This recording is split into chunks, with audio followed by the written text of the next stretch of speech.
Jen la novaĵoj por merkredo la deksepa de junio en la franca urbo Evian-les-Bains. Nuntempe okazas la pintkunveno de la Grupo de la sep, Gvidantoj de la plej fortaj nacioj kunvenas por diskuti plurajn tutmondajn krizojn, inclusive de la ĵus proklamita pacinterkonsento inter Usono kaj Irano.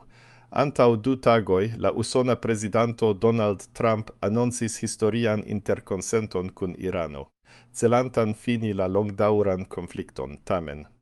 La precizaj detaloj kaj kondiĉoj de ĉi tiu interkonsento restas plejparte neklaraj por la ceteraj gvidantoj de la Grupo de la sep eŭropaj gvidantoj.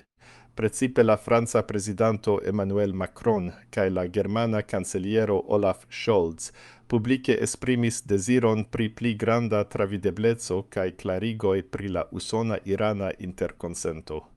Prezidanto Macron deklaris jene: "Ni bonvenigas ajnan iniciaton por paco, sed paco devas esti daŭra kaj justa por ĉiuj koncernataj partioj kaj la detaloj de ĉi tiu interkonsento estas decidaj." La germana kanceliero Scholz subtenis tiun opinion, substrekante la bezonon de unuigita internacia agmaniero por certigi stabilecon en la Proksima Oriento. Krome, la tagordo de la pintkunveno inkluzivas gravajn diskutojn pri la milito en Ukrainio.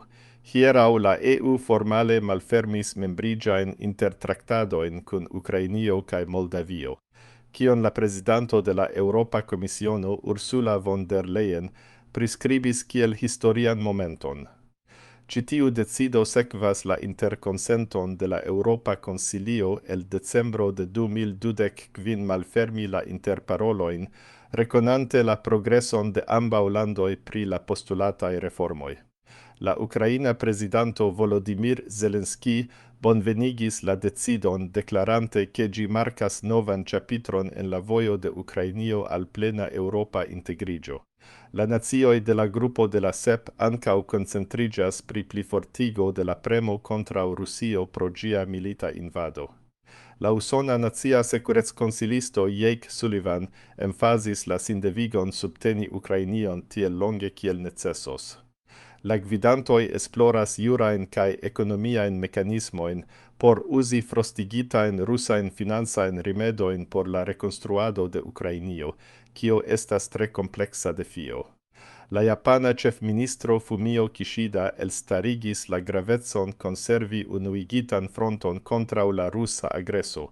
Fine, la gvidantoj traktas la ekonomiajn sekvojn de la konfliktoj, kiel la tutmondan inflacion kaj la problemojn pri nutraĵsekureco.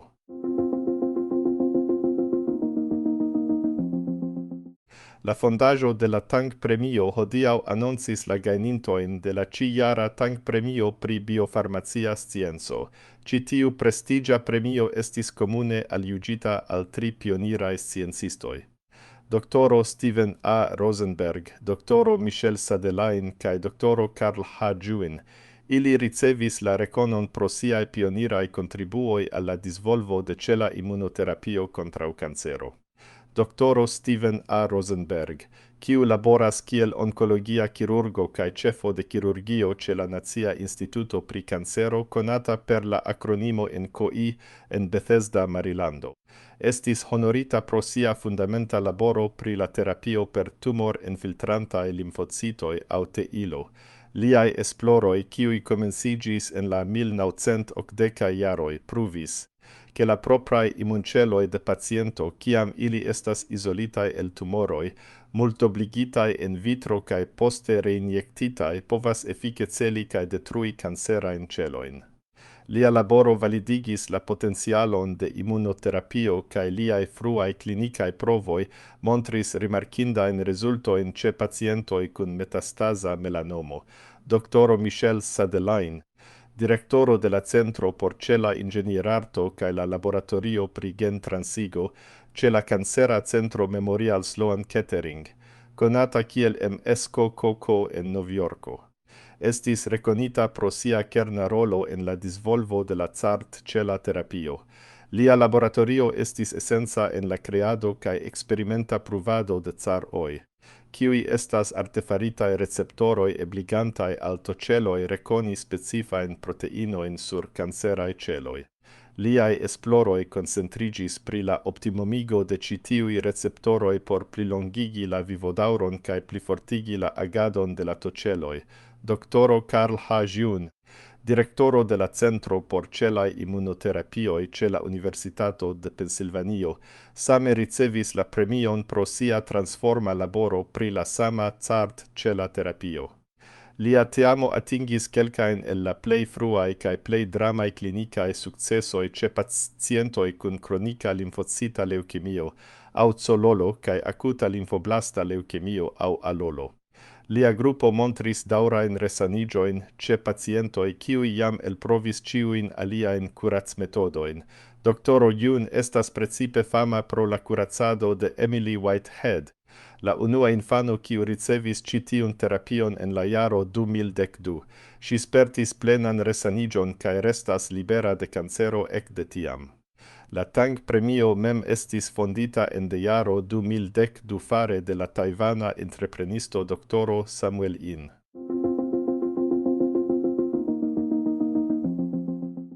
En Usono, 70-jara vidvino nomata Gloria spertis nekredeblan kaj vivŝanĝan subtenon de tute nekonataj homoj, post kiam ŝi perdis preskaŭ ĉion pro serio de personaj kaj financaj katastrofoj. Ŝiaj suferoj komenciĝis post la morto de ŝia edzo, kio lasis ŝin en profunda funebro kaj en tre malfacila financa situacio. Pro la manko de mono ŝi ne povis pagi la lupagon dum pluraj monatoj. Provante savi sian loĝejon, Gloria dungis konstru entrepreniston por fari necesajn riparojn en sia domo tamen. La entreprenisto forkuris kun ŝiaj tutaj vivŝparaĵoj sen plenumi la promesitan laboron. Tio lasis la 70-jaran virinon tute sen rimedoj por pagi la lupagon, la servokostojn aŭ eĉ por aĉeti manĝaĵojn. Ŝi troviĝis antaŭ tuja minaco de elpelo kaj suferis pro severa manko de nutraĵoj. Ŝia krizo altiris la atenton de Michael, loka ĝardenisto konata en sia komunumo pro sia helpemo kaj bonfaremo. Kiam Michael eksciis pri la situacio de Gloria, li decidis agi kaj lanĉis interretan monkolektan kampanjon. Li publike rakontis la historion de la vidvino, priskribante ŝiajn perdojn kaj la urĝecon de ŝia bezono de helpo. La reago de la publiko estis tuja kaj eksterordinara. Miloj da tute nekonataj homoj sendis donacojn, rapide superante la celitan monsumon. Per la kolektita mono eblis tute pagi la ŝuldatan lupagon de Gloria, kovri ŝiajn fakturojn kaj aĉeti sufiĉe da manĝaĵoj. Ĉi tiu malavareco savis ŝin de elpelo kaj redonis al ŝi la senton de sekureco. Michael emfazis la gravecon de la solidareco, deklarante jene: Ĝi montras la plej bonan parton de la homaro kiam homoj kuniĝas por levi iun dum ties plej malluma horo, dank al la helpo de nekonatoj. Gloria nun povas trankvile funebri sian edzon kaj rekonstrui sian vivon sen la konstanta timo perdi sian hejmon.